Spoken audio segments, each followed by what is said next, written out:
Hai, Assalamualaikum. Apa khabar semua kepada peserta Sleep Fit Forever? Look good and feel good. Look better and feel better. Okay, tak apalah mana satu. Actually, Kak Ida sebagai coach anda untuk hari kedua, Kak Ida ingin berkongsi tentang topik fiber. Kenapa pentingnya fiber dan apakah itu fiber sendiri kan. Jadi Kak Ida nak bagi tahulah sebenarnya Kementerian Kesihatan Malaysia juga telah mengeluarkan garis panduan tentang, memang dah keluar kan, kalau kita tengok, kadang kita google tentang macam mana nak mengawal portion makanan kita tu menggunakan kempen pinggan sihat kan. Malaysia jadi dia terdiri daripada suku karbohidrat, suku bahagian protein dan suku buah-buahan dan sayur-sayuran. Half buah-buahan dan sayur-sayuran. Jadi kita semua sedar kan bahawa buah-buahan dan sayur-sayuran ini sebenarnya tergolong dalam golongan makanan yang berserat. Okay, apa sebenarnya serat ataupun fiber ni? Alright, ni Kak Ida nak explain sikit lah supaya kita semua boleh faham. Okay, secara asasnya karbohidrat ni merupakan sumber tenaga utama manusia di mana glukos yang terhasil daripada makanan yang diserap ke seluruh bahagian tubuh yang memerlukan tenaga tau. Jadi serat pula merupakan komponen daripada karbohidrat ni yang tak dapat dicernakan oleh badan kita. Jadi disebabkan itulah dia tak dapat diserap ke dalam darah dan akhirnya dia akan menyumbang kepada kalori-kalori daripada buah-buahan dan sayur-sayuran yang sedia ada. Secara asasnya kan serat ni terbagi kepada dua jenis lah. Satu soluble fiber yang dipanggil serat makanan larut. Satu lagi serat makanan larut. Serat makanan larut ni adalah serat yang akan menarik air. Dia akan membentukkan gel dalam usus supaya dia melambatkan proses pencernaan. Jadi selain dari itu, gel-gel yang terhasil ni juga akan mengurangkan kadar pencernaan lemak dan kolesterol dan menghalanglah daripada diserap oleh tubuh badan. Antara contoh-contoh makanan serat ni macam makanan serat yang larut ni yang baik adalah buah-buahan, sayur-sayuran, bijirin, macam contoh buah-buahan citrus, lobak, bali. Alright. Okay. Another one is insoluble fiber, which is serat makanan yang tidak larut. Okay. Serat makanan tidak larut ni pula dia akan menarik air ketika proses pembentukan najis dan benda-benda inilah yang akan membantu melembutkan najis kita serta mengurangkan risiko sembelit. Okay. Jadi mekanisme ni dia juga akan membantu mengurangkan masa transit makanan dalam usus. Jadi sekaligus dia mengurangkan penyerapan nutrition berlebihan dalam badan.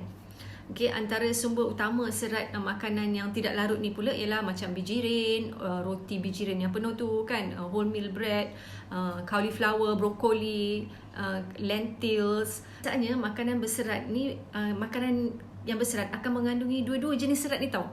Dan yang hanya berbeza daripada segi jumlah kandungan dalam makanan tersebut. Okay. So secara keseluruhannya pengambilan serat ni dia maksudnya dia menyumbang kepada kesihatan badan dan kelancaran pergerakan usus kita.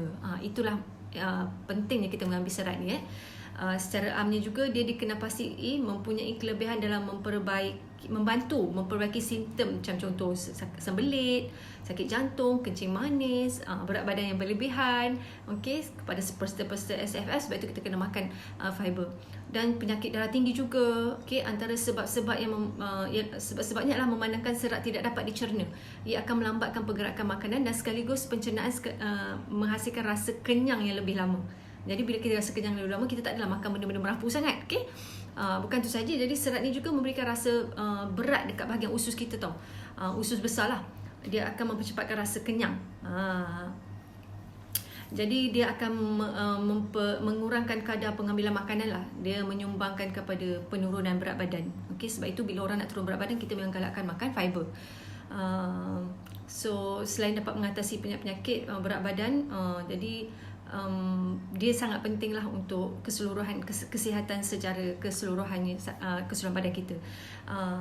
Contoh pesakit-pesakit diabetes pula mendapati serat ni terutamanya ketika serat yang tidak larut ni dapat membantu mengawal paras gula juga.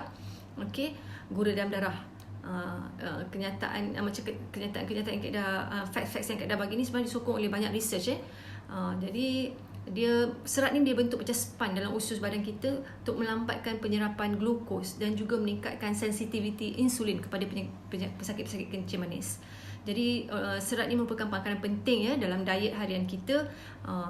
Actually kalau ikutkan saranan ya daripada Malaysia RNI ni, pengambilan serat harian disyorkan ya untuk dewasa wanita 25 gram dan lelaki 38 gram sehari.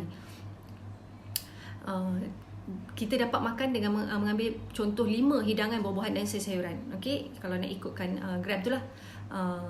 Jadi sebenarnya kalau ikut kajian juga, rakyat Malaysia selalunya mengambil purata ini yang Kak dah baca 13 hingga 16 gram saja sehari.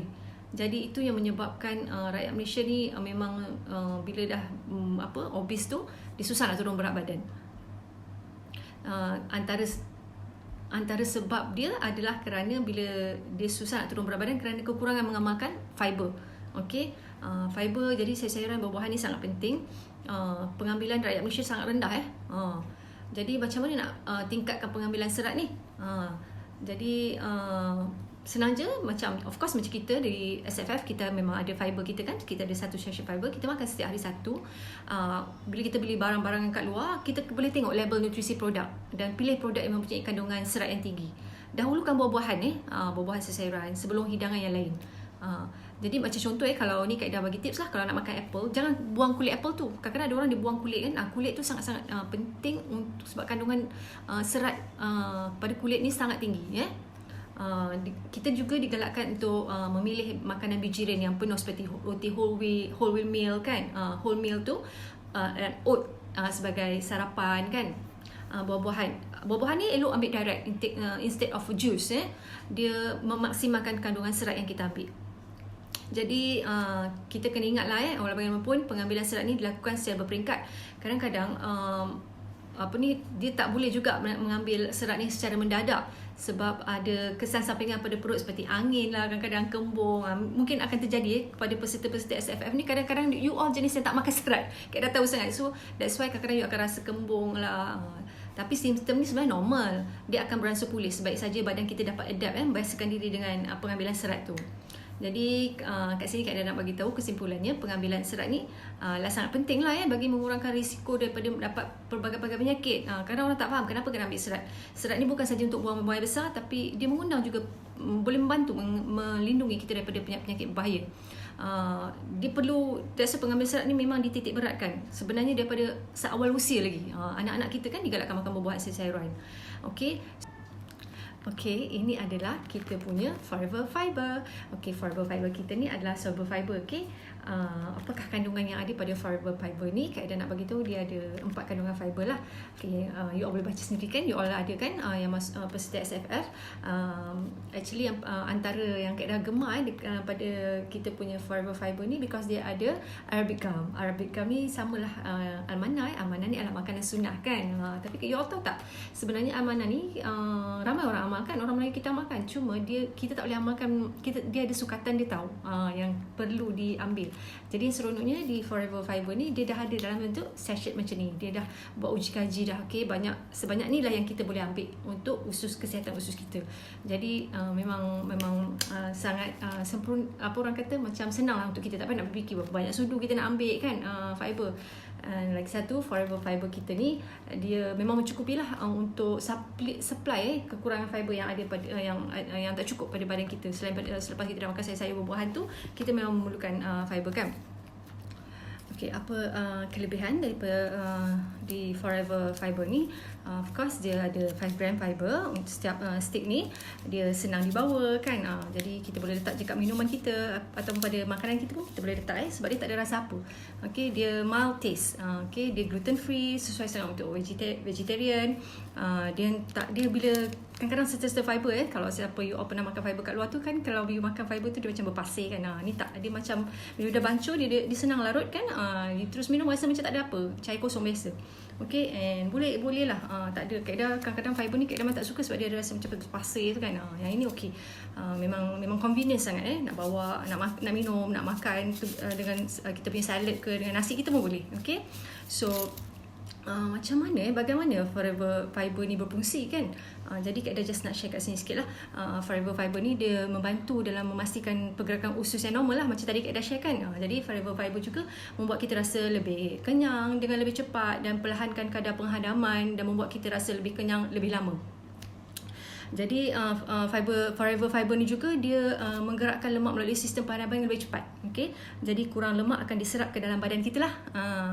Okey, lagi satu kalau you nak tahu, ada bahan berbahaya dipanggil carcinogen. Okey. Dia adalah antara penyebab kanser. Dia akan melekat pada fiber dan bila kita makan fiber itu, dia akan melekat pada fiber dan digerakkan melalui usus dengan lebih cepat. Jadi dikurangkanlah risiko penyakit berbahaya pada tubuh badan kita. Okey, jadi macam mana pula dia dapat membantu dalam mengawal dan mengurangkan berat badan? Dia mudah je. Bila kita ambil Forever Fiber ni, jadi kita cepat kenyang kan. Jadi lambatlah lapar, laju dalam sistem penghadapan, menyebabkan cepat dia membuang dengan membawa banyak lemak-lemak dan toksik. Jadi nampak kan? Jadi betapa pentingnya fiber dalam proses kita nak turunkan berat badan. Okey. Siapa yang nak try fiber, nak makan lebih fiber ni, bukan makan lebih, makan sehari sekurang-kurangnya 1. Okey, di clean night kita memang wajib lah ambil ni 1 kali sehari. Kalau lupa waktu siang tu kan kita sepatutnya makan waktu dalam pukul 10 kan. Pukul 10 kita boleh ambil petang. Okey. Tapi kita tak digalakkan ambil bersama-sama dengan nutrisi lah. Selepas minum aloe vera gel tu tak boleh terus ambil ni, sebab dia boleh mengikat kita punya nutrisi tu dan dia akan buang sekali kan. Jadi rugilah. Okey. So itu sajalah yang Kak Ida nak share tentang fiber dan kepentingan kita mengambil fiber, dan of course kita punya Forever Fiber sangat awesome. Okay, so Kak Ida nak ucapkan good luck kepada semua peserta SFF. Semoga you all go through the process dalam masa 9 hari ni dengan rasa tenang dan enjoy the process. Okay, insyaAllah you all akan dapat rasa sangat perubahan ketara, terutama kesihatan you all, dan juga ada penurunan dalam berat badan. Okay, alright, see you insyaAllah in the future. Okay, bye.